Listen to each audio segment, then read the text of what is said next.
Hello everyone, welcome to MD Physics classes. আজি আমি second year প্ৰথম chapter discuss কৰিম, that is বৈদ্যুতিক আধানৰ ক্ষেত্ৰ। আশা কৰোঁ তোমালোকে ভিডিওটো ভাল পাবা আৰু যদি ভিডিওটো ভাল পোৱা তেন্তে নিশ্চয় মোৰ চেনেলটো সাবস্ক্ৰাইব কৰিবা। আৰু মই প্ল্যান বনাইছো যে second year আৰু first year গোটেই কোৰ্সটো মই ভিডিও ইউটিউবত আপলোড কৰিম আৰু তোমালোকৰ তেনে হেতু কৰিলে সুবিধা হ'ব। তোমালোকে ঘৰতে আছলতে ভালকে ভিডিওবিলাক চাব পাৰিবা। ঠিক আছে, এতিয়া আমি স্টাৰ্ট কৰো। বৈদ্যুতিক আধানৰ ক্ষেত্ৰত আমি প্ৰথমতে কি ডিসকাস কৰিম? আধানৰ কথা ডিসকাস কৰিম। এতিয়া আধান মানে কি? ইংলিছত যাক চাৰ্জ বুলি কয়। আধান মানে হৈছে কিছুমান মাইক্ৰোস্কোপিক পাৰ্টিকলছ। আৰু আধান নৰমালি আমি কিছুমান কথা জানো যে আধান দুই প্ৰকাৰৰ, এটা হ'ল পজিটিভ আৰু আনটো হ'ল নেগেটিভ। পজিটিভ আৰু নেগেটিভ। আৰু আমি কিছুমান কথা জানো যেনেকে পজিটিভ আৰু নেগেটিভ যদি দুটা আধান ওচৰা-ওচৰিকে থাকে তেতিয়া তাহাঁতৰ মাজত কি হ'ব? আকৰ্ষণ হ'ব, attraction। আৰু যদি দুটা পজিটিভ চাৰ্জ বা দুটা নেগেটিভ চাৰ্জ থাকে তেতিয়া তাহাঁতৰ মাজত কি হ'ব? বিকৰ্ষণ হ'ব। এনেকুৱা কিছুমান কথা আমি জানো। আৰু এটা কথা মনত ৰাখিবা তোমালোকে যে আমি এইবিলাক যে চাৰ্জ যিবিলাক কৈছো সেই চাৰ্জ বিলাকক স্মল কিউৰে বা কেপিটেল কিউৰে বুজাও। স্মল কিউ বা কিহে বুজাও? কেপিটেল কিউৰে বুজাও। আৰু কেতিয়াবা আমি স্মল ইৰেও বুজাও, মনত ৰাখিবা। আৰু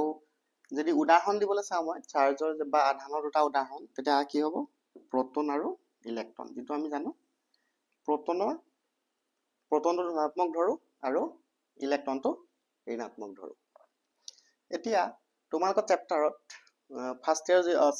সেকেন্ড ইয়াৰৰ যেটো চেপ্টাৰ আছে তাত তোমালোকৰ চাৰ্জৰ কিছুমান প্ৰপাৰ্টিজ দিয়া আছে। প্ৰথম প্ৰপাৰ্টিজটো হৈছে এডিটিভিটি অফ চাৰ্জেছ। এডিটিভিটি অফ চাৰ্জেছ মানে কি? এডিটিভিটি অফ চাৰ্জেছ মানে আধানৰ যোগাত্মক বিধি। মানে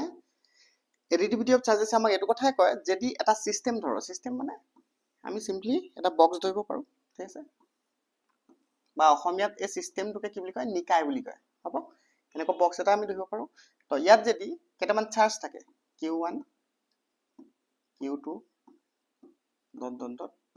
Qn, ঠিক আছে? আমি n টা চাৰ্জ ধৰিছো। তেতিয়া ইয়াত সিস্টেমটোত মুঠ আধান কিমান হ'ব বা সিস্টেমটোত টোটাল চাৰ্জ কিমান হ'ব বুলি যদি আমাক কয়, তেতিয়া হলে আমি লিখিম যে টোটাল চাৰ্জ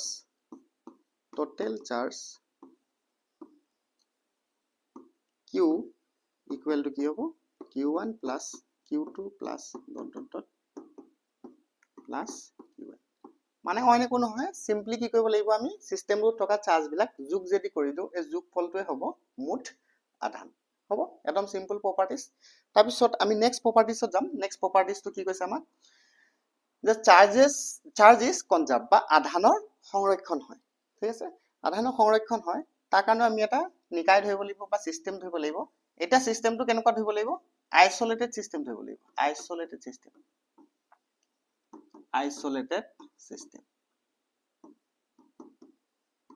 অসমীয়াত যদি ক'বলৈ যাওঁ, আইসোলেটেড সিস্টেম মানে ইয়াত লিখিছে তোমালোকৰ অকলশৰীয়া সিস্টেম।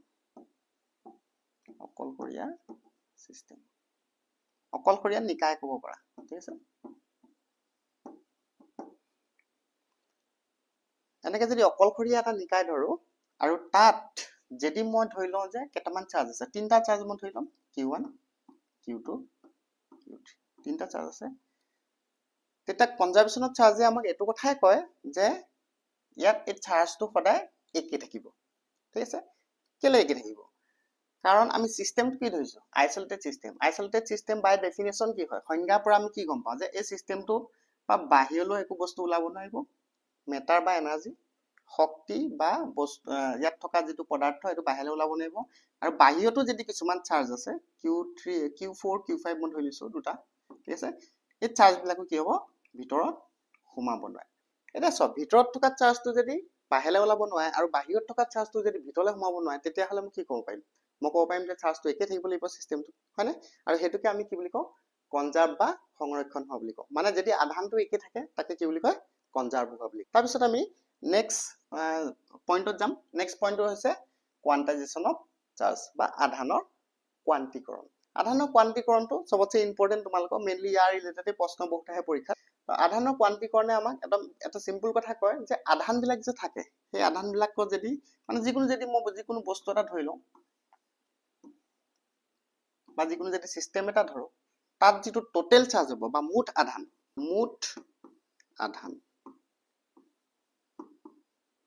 যদি মই q ৰে ধৰো q টো সদায় কি হ'ব integral multiple of basic unit charge e হ'ব বেসিক ইউনিট চাৰ্জ এটা ধৰিম e আৰু তাৰ সদায় কি হ'ব অখণ্ড সংখ্যাৰ পূৰণফল হ'ব এতিয়া ইয়াৰ পৰা আমি কি বুজিলো ইয়াৰ পৰা আমি এটা কথাই বুজিলো যে চাৰ্জ বিলাকৰ সবতছে সৰু ইউনিটটো কি হ'ব e আৰু তাতকে ডাঙৰ ইউনিট যদি বিচাৰিবলৈ যাওঁ বা তাতকে বেছি চাৰ্জ কিমান থাকিব বুলি কওঁ তেতিয়া সদায় কি হ'ব ই সদায় অখণ্ড সংখ্যাৰ পূৰণফল হৈ থাকিব মানে ই সদায় অখণ্ড সংখ্যাৰ পূৰণফল একদম সিম্পলি এক্সাম্পল দিবলৈ গ'লে সিস্টেমটা যদি অকল এটা চাৰ্জ আছে বুলি ধৰো ঠিক আছে তেতিয়া আমি কম যে সিস্টেম এটা ই আছে ঠিক আছে বা আমি কব পাৰো তাতকে বেছি চাৰ্জ আছে আমি কব পাৰো 10e মানে 10টা চাৰ্জ আছে আমি মাইনাসটো কব পাৰো কাৰণ অখণ্ড সংখ্যা কি হয় মাইনাসটো থাকে 10e কব পাৰো ঠিক আছে এইবিলাক কি হ'ব লাগিব n বিলাক সদায় গোটা সংখ্যা হ'ব লাগিব কিন্তু মই এটো কব নোৱাৰো যে সিস্টেম এটাত কিমান আছে বলে হাফ e চাৰ্জ আছে বা 3/2e আছে মানে এনেকুৱা ভগ্নাংশ হ'ব নোৱাৰে তোমালোকে মনত ৰাখিবা আৰু এই যে যেটো e বুলি কৈছে সেই e ভ্যালুটো তোমালোকৰ কিতাপত দিয়া আছে যেটো বেসিক ইউনিট চাৰ্জ বুলি কৈছে মিনিমাম যেটো ভ্যালু তো তাৰ মানটো হ'ব e = 1.6 into 10 to the power minus 19 coulomb এটো তোমালোকে মনত ৰাখিবা একদম ইম্পৰ্টেন্ট আৰু ইয়াত যে কুলম লিখিলো তো কুলমটো হৈছে আধানৰ SI একক তেতিয়ালে মই SI একক কি পালো আধানৰ SI একক হল কুলম আধানৰ SI একক হ'ব কি কুলম আৰু যেটো বেসিক ইউনিট চাৰ্জ বুলি কৈছে ইউনিট চাৰ্জটো কি হ'ব e = 1.6 into 10 to the power minus 19 coulomb মৌলিক আধান বুলি কম আমি তাক মৌলিক বেসিক ইউনিট চাৰ্জ এটো কোয়ান্টাইজেশনৰ চাৰ্জ বহুত ইম্পৰ্টেন্ট আৰু ইয়াৰ ৰিলেটেড আমি এটা প্ৰবলেম চাই দিও সেই প্ৰবলেমটো চালে আমি বেছি ভালকে বুজি পাম ঠিক আছে তোমালোকৰ আগতে পৰীক্ষাত অহা এটা প্ৰবলেম আমি ডিসকাস কৰিম তো প্ৰশ্নটো হল এনে ধৰণৰ can a body have a charge of 1.8 into 10 to the power minus 19 coulomb আৰু আমাক ৰিজন বা কাৰণ দিবলৈ কৈছে গিভ ৰিজন কৈছে হ'ব তেতিয়া আমি কোয়ান্টাইজেশনৰ চাৰ্জৰ যেটো ফৰ্মুলা যেটো আমি শিকিলো এতিয়া সেই ফৰ্মুলাটো আমি ইউজ কৰি আনসাৰটো আমি ধুনিয়াকৈ কৰিব পাৰিম এতিয়া আমি জানো যে কি জানো আমি জানো যে q = n e এত q হল মুঠ আধান n টো হল অখণ্ড সংখ্যা হ'ব লাগিব আমি জানো আৰু e টো হল বেসিক ইউনিট চাৰ্জ বা মৌলিক আধান বুলি কয় তাক আৰু ইয়াত এটা প্ৰশ্নটো কি দিয়া আছে বস্তু এটা আধান কিমান কৈছে 1.8 into 10 to the minus 19 coulomb বুলি কৈছে মানে q মানটো দিয়া আছে 1.8 into 10 to the power minus 19 coulomb আৰু e মানটো আমি অলৰেডি জানো কি জানো যে 1.6 into 10 to the power minus 19 coulomb এতিয়া n ৰ মানটো যদি আমি উলিয়াবলৈ চাও তেতিয়া কি হ'ব n = q/e আমি ভ্যালু বিলাক পুট কৰিব লাগিব ওপৰত 1.8 into 10 to the power minus 19 coulomb আৰু তলত আছে 1.6 into 10 to the power minus 19 coulomb ঠিক আছে 10 to the power minus 19 19 কাটি যাব আৰু ইয়া ওপৰত তলত মই যদি 10 মাল্টিপ্লাই কৰি দিও তেতিয়া ওপৰত আহিব 18 তলত আহিব 16 আৰু 18/16 আমি যদি হৰণ কৰিবলৈ যাও তেতিয়া ডাইৰেক্ট এটো ইয়াৰ মানটো মানে তোমাৰ 1 point something ওলাব 1.1 এটা 1.1 টো অখণ্ড সংখ্যা নহয় ঠিক আছে আৰু আমি কোয়ান্টাইজেশনৰ চাৰ্জৰ মতে কি জানো যে n ৰ মানটো সদায় কি হ'ব লাগিব অখণ্ড সংখ্যা হ'ব লাগিব ইয়াত আমি অখণ্ড সংখ্যা পাইছো জানো নাই পোৱা সেই কাৰণে আমি কি কম যে বস্তু এটাত 1.8 into 10 to the power minus 19 coulomb আধান থাকিব নোৱাৰে এটো যদি অখণ্ড সংখ্যা ওলালে হলে আনসাৰটো তেতিয়া আমি কলো হলে থাকিব পাৰে তো এইকেইটাই হল তোমালোকৰ বেসিক প্ৰপাৰ্টিজ অফ ইলেক্ট্ৰিক চাৰ্জেস এতিয়া আমি নেক্সট চাৰ্জৰ ৰিলেটেড সাম কুলম্বৰ সূত্ৰ কুলম্বস ল এটা কুলম্বৰ সূত্ৰ আমাক কি দিয়ে এতিয়া চোৱা মই কৈছিলো যে দুটা চাৰ্জ যদি থাকে পজিটিভ হলে বিকৰ্ষণ হ'ব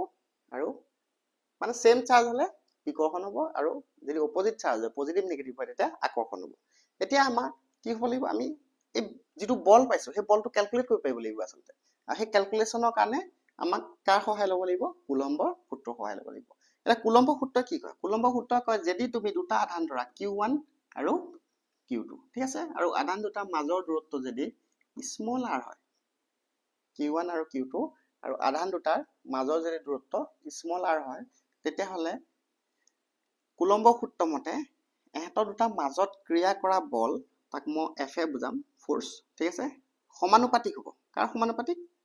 আধান দুটাৰ পূৰণফলৰ সমানুপাতিক বা গুণফলৰ সমানুপাতিক বুলি কম আৰু এহতৰ দুটাৰ দূৰত্বৰ আধান দুটাৰ মাজত যেটো দূৰত্ব আছে তাৰ ব্যস্তানুপাতিক বৰ্গৰ ব্যস্তানুপাতিক মনত ৰাখিব মানে 1/r² হ'ব তাৰ মিনিংটো এটোৱে যে যদি মই আধান কিটা বহাই দিও q1 q2 মানটো যদি বহাই দিও তেতিয়া বলটো কি হ'ব অটোমেটিক্যালি বাঢ়ি যাব আৰু যদি দূৰত্বটো মই বহাই দিও তেতিয়া হলে কি হ'ব বলটো স্কয়াৰত মানে বৰ্গত কমি যাব আৰু এই দুটা যদি ফৰ্মুলা মই কম্বাইন কৰি দিও তেতিয়া হলে কি হ'ব f proportional to q1 q2 by r square ঠিক আছে f proportional to q1 q2 by r square আৰু যদি মই এই proportional চিনটো উঠাই দিও তেতিয়া এটা ধ্ৰুৱক আহিব বা কনস্ট্যান্ট আহিব তাক মই k ৰে বুজাম k q1 q2 by r square আৰু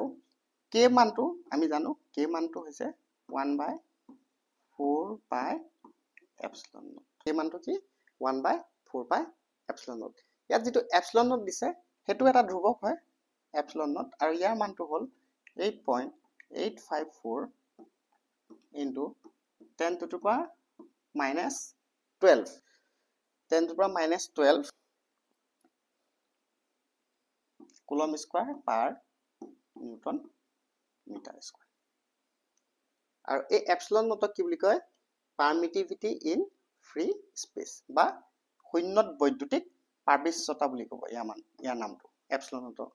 নামটো মনত ৰাখিবা তোমালোকে ঠিক আছে permittivity বা শূন্যত বৈদ্যুতিক প্ৰবেশ্যতা তো যদি ফাইনালি মই কুলম্বৰ সূত্ৰটো লিখিবলৈ যাও তেতিয়া কেনেকুৱা হ'ব লিখিবলৈ k মানটো যদি পাতি দিও তে k মানটো পাতি দিলে আমাৰ লটো হ'ব এনেকুৱা f = 1/4 pi epsilon naught q1 q2 by r square এইটোকে কি বুলি কয় কুলম্বৰ সূত্ৰ বুলি কয় তোমালোকে মনত ৰাখিবা নেক্সট তোমালোকৰ আছে যে কুলম্বৰ সূত্ৰটো আসলতে ভেক্টৰ ৰূপত লিখিবলৈ আহে কেতিয়াবা right the Coulomb's law in vector form তেনেকৈ প্ৰশ্ন আহে যদি তেনেকৈ আহে তেতিয়া আমি ভেক্টৰ কেনেকৈ বনাম অধ্যাপন যেতিয়া আমি চাম তাৰ আগতে ভেক্টৰ ফৰ্মটো চাই লম তাৰ কাৰণে আমি ৰেফাৰেন্স পইণ্ট ল'ব লাগিব বা কোঅৰ্ডিনেট জ্যামিতি সহায় ল'ব লাগিব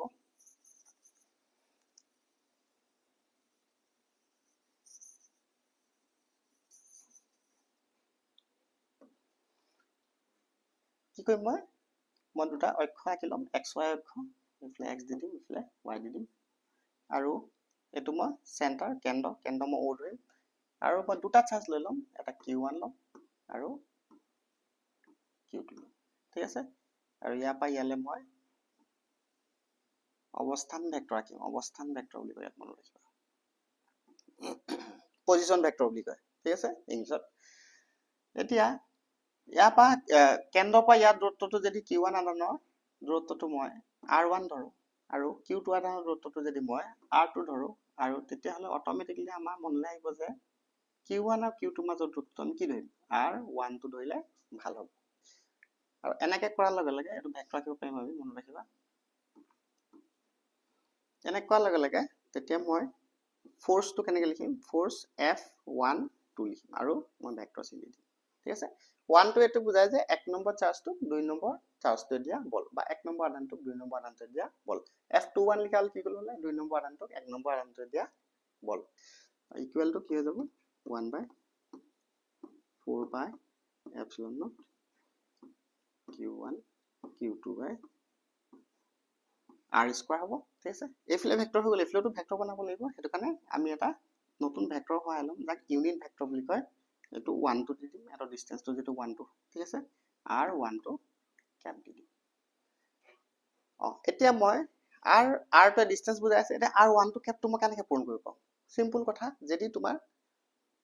ভেক্টৰ এটা ওপৰত এনেকৈ ক্যাপ চিন দিয়া থাকে তেতিয়া মনত ৰাখিবা এটোক আমি ইউনিট ভেক্টৰ বা একক ভেক্টৰ বুলি কওঁ আৰু ইয়াৰ সদায় ভ্যালুটো কি হ'ব 1 হ'ব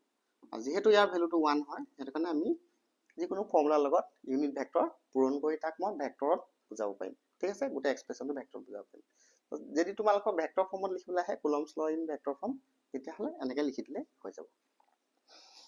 তাৰ পিছত আমি উল্টাকেও লিখিব পাওঁ f21 মানে 2 নম্বৰ চাৰ্জটোক 1 নম্বৰ চাৰ্জটো দিয়া বল হেনেকেও আমি ক'ব পাৰোঁ তেতিয়া কি হ'ব সেম 1/4 pi epsilon naught আৰু q1 q2 by r ইয়াত 21 লিখিলে এটো 21 স্কয়াৰ লিখিব লাগিব আৰু ভেক্টৰ ফৰ্মত লিখিলে কি হ'ব 21 ক্যাপ লিখিব লাগিব তো এটোই হ'ল কুলম্বছ ল ইন ভেক্টৰ ফৰ্ম আৰু এটা কথা মনত ৰাখিব লগিয়া এই 1/4 pi epsilon naught 1/4 pi epsilon naught ইয়াৰ যদি ভ্যালুটো আমি উলিয়াবলৈ চাওঁ ঠিক আছে আৰু ইয়াৰ যদি ভ্যালুটো উলিয়াবলৈ চাওঁ তেতিয়া তাৰ ভ্যালুটো হ'ব 9 * 10 to the power 9 এটো মনত ৰাখিবা এটো স্পেসিফিক কে মনত ৰাখিলে এটো কাৰণে ভাল যে আমি যেতিয়া আমি পিছত যিকোনো অংকত আমাৰ কুলম্ব সূত্ৰটো এপ্লাই কৰিবলগীয়া থাকিব তেতিয়া আমি 1/4 pi epsilon naught মানটো ডাইৰেক্ট 9 * 10 to the power 9 পাতি দিম এটো মনত ৰাখিবা আৰু তেতিয়া আমাৰ অংকটো কৰিবলৈ আচলতে সুবিধা হ'ব এটা আমি নেক্সট যাম সুপাৰপজিশন প্ৰিন্সিপল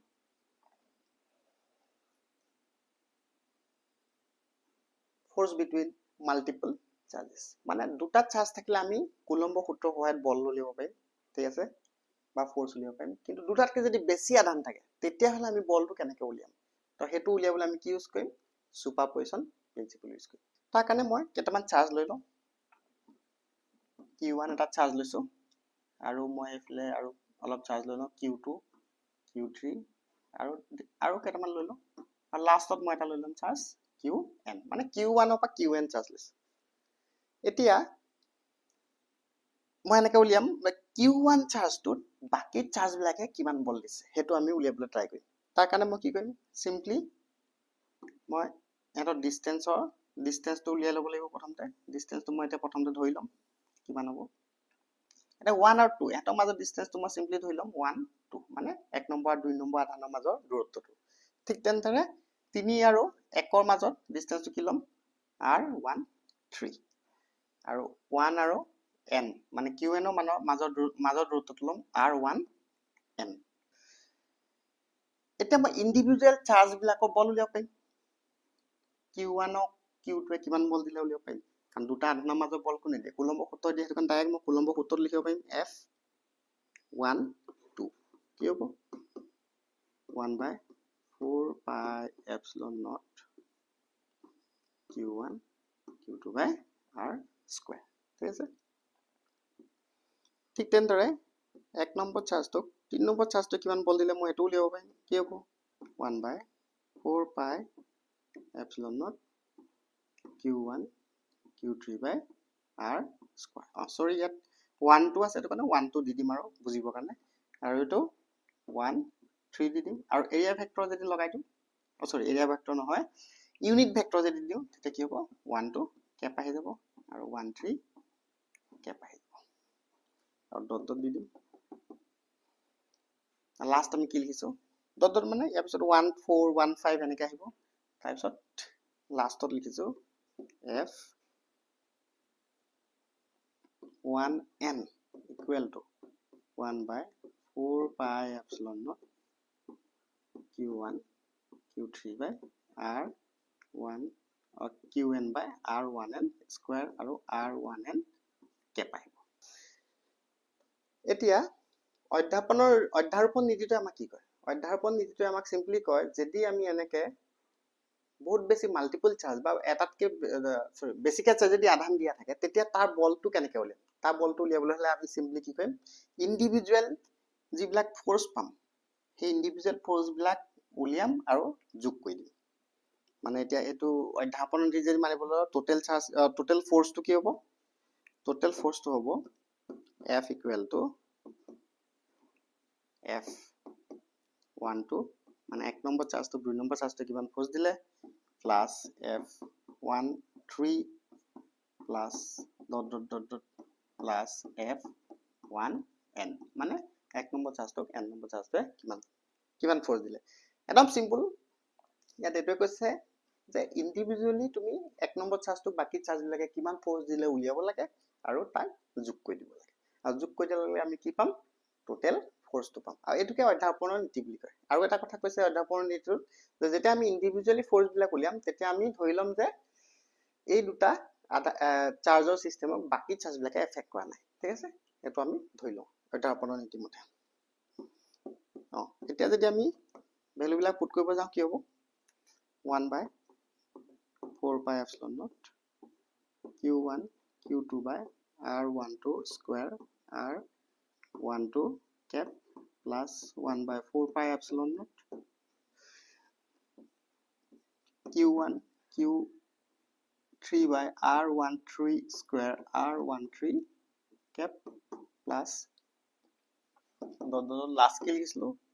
এটো পাতিব লাগিব 1/4 pi epsilon naught q1 by q1 divided by r1n square r1n cap হ'ব ঠিক আছে তাৰপিছত আমি কি কৰিব পাওঁ তাৰপিছত আমি ইয়াত কিছুমান কমন ল'ব পাৰিম লাষ্টৰ এইটো লাইনৰ পৰা কি আছে 1/4 pi epsilon naught q1 1/4 pi epsilon naught q1 1/4 pi epsilon q1 সবতে আছে সেইকাৰণে আমি কমন ল'ব পাৰিম f equal to 1/4 pi epsilon naught q1 by 4 pi epsilon naught যাক আমি কমন ল'ব পাৰিম কমন লোৱাৰ লগে লগে কি ওলাব q2 by r12 square r12 cap plus q3 by r13 square r13 cap plus dot qn by r1n square r1n cap এনেকৈ লিখিব পাৰোঁ তাৰপিছত যোগ কৰাক আমি সামেশন চিহ্নত বুজাব পাৰোঁ কাৰণ সামেশন মানে কি আচলতে যোগ কৰা তাৰ কাৰণে আমি বায়পতি ইমান দীঘলকে নিলিখি আমি কি কৰিব পাওঁ আমি জাস্ট যোগ কৰি দেখাব পাওঁ সামেশন চিহ্ন সহায়ত তো এটা আমি ইউজ কৰিম শৰ্টকাট বুলি কম f equal to q1 by 4 pi epsilon naught আহিব যোগ কৰাকে এনেকে সামেশনৰ সহায়ত বুজাব পাৰি ঠিক আছে এটা মনত ৰাখিবা আৰু আমি এটা টাৰ্ম ডিফাইন কৰিম i to কোপা স্টার্ট হৈছে চাই ল 2 3 n মানে i to কোপা স্টার্ট হৈছে 2 পা স্টার্ট হৈছে বুলি ধৰিম আৰু কলৈ গৈছেগে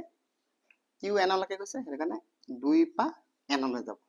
তাত এনেকে লিখে যদি 1 পা স্টার্ট হলে 1 দিল হলে আৰু অন্য কোনে তাছত যত ভেৰিয়েবল কিটা হেকিটা মই i দি দিম আৰু কাৰণ i যিকিটা ভেৰিয়েবল মানে কি যিকিটা খলনি হৈ আছে একিটা মই i ৰে বুজাইছো হেৰ কাৰণে qi দি দিম q I di দিম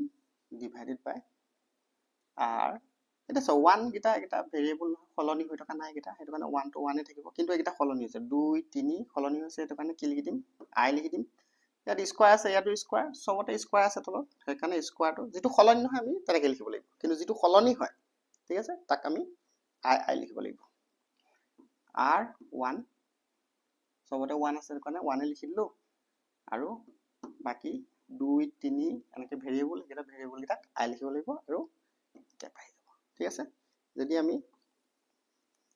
সামেশন লিখিবলৈ যাওঁ তেতিয়াহলে ফৰ্মুলাটো দেখিবলৈ এনেকুৱা হৈ যাব সুপাৰপজিশন তো আজি আমি সুপাৰপজিশন প্ৰিন্সিপললৈকে চালো আৰু তোমালোকে ভালকে আসলতে এনচিআৰটি কিতাপখন চাই ল'ব লাগিব এই ক্লাছটোৰ লগত মিলাই তেতিয়াহে কথাবিলাক ভালকে বুজি পাবা মই এবাৰ তোমালোকক নোটছটো দেখাই দিছো কোপা আমি কথা কিটা পঢ়িলো আমি যিকিটা পঢ়িলো আমি কিতাপতো দেখাই দিছো কোপা পঢ়িলো এটা প্ৰথম আমি এডিটিভিটি অফ চাৰ্জেছ চাইছিলো তো ইয়াত এটো কৈছে ঠিক আছে এডিটিভিটি অফ চাৰ্জেছ চাইছিলো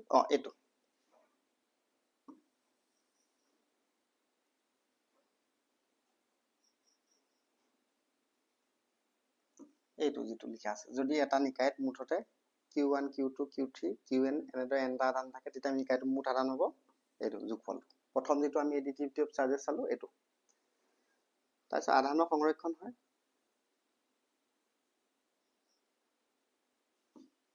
আমাৰ সংৰক্ষণ আমি কি কৈছিলো এইটো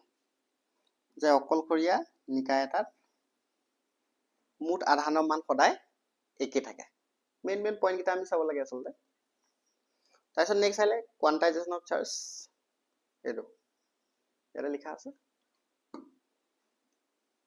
পৰীক্ষা পৰা পাইছো ইয়াত এটা কথা মনত ৰাখিবা পৰীক্ষা এইটো পৰীক্ষাটোৰ নাম আহে কেতিয়াবা কোনটো পৰীক্ষাৰ পৰা আধানৰ কোৱান্টিকনটো প্ৰমাণ হৈছিলে সেইটো হ'ল মিলিগানৰ পৰীক্ষা ঠিক আছে মনত ৰাখিবা মিলিগানৰ পৰীক্ষা ইয়াত আছে মৌলিক একক ইৰে বুজোৱা হয় বুলি কৈছে আৰু কিউ ইকুৱেল টু এন এইটো মনত ৰাখিবা তোমালোকে কুলম্বৰ সূত্ৰটো আমি চালো এইটো দুটা আধানৰ মাজত বা আধান দুটাৰ মাজত থকা বল আধান দুটা সংযোগী ৰেখাৰ দিশত ক্ৰিয়া কৰে আৰু এই বল দুটাৰ মান দূৰত্ব বৰ্গৰ ব্যস্তানুপাতিক 1/r² হ'ব আৰু দুই আধানৰ গুণফলৰ সমানুপাতিক f = k q1 q2/r², ঠিক আছে তাৰপিছত অধ্যাৰোপণৰ নীতিটো তোমালোকে লিখিব পাৰিবা ধুনীয়াকৈ নোটছ হিচাপে পৰীক্ষাৰ দ্বাৰা প্ৰমাণিত হৈছে যে যিকোনো এটা আধানৰ ওপৰত অইন বহু আধানৰ দ্বাৰা প্ৰযুক্ত বল প্ৰতিটো আধানৰ দ্বাৰা প্ৰযুক্ত বলৰ ভেক্টৰ যোগফলৰ সমান প্ৰতিটো বলেই অইন বলৰ উপস্থিতি সত্ত্বেও নিজৰ ৰূপ অক্ষুণ ৰাখে মানে বেলেগ আধান ওচৰ পাজে থাকিলেও তাৰ যেটো ফোৰ্সটো ইন্ডিভিজুয়াল যেটো ফোৰ্স উলিয়াম হেতু এফেক্ট নকৰে বুলি ধৰি লৈছে আজিলে মই ইমানতে থলো আৰু তোমালোকে আমাৰ এটা নিজৰ এপ আছে এমডি ফিজিক্স ক্লাसेছ আজিলে ইমানে তোমালোকক আৰু এটা কথা কওঁ যে আমাৰ এমডি ফিজিক্স ক্লাছেছৰ এটা এপ আছে তোমালোকে এপ ষ্টৰত গৈ ডাউনলোড কৰিব পাৰিবা তাত আমি কমপ্লিট কোৰ্স দিয়াৰ ব্যৱস্থা কৰিম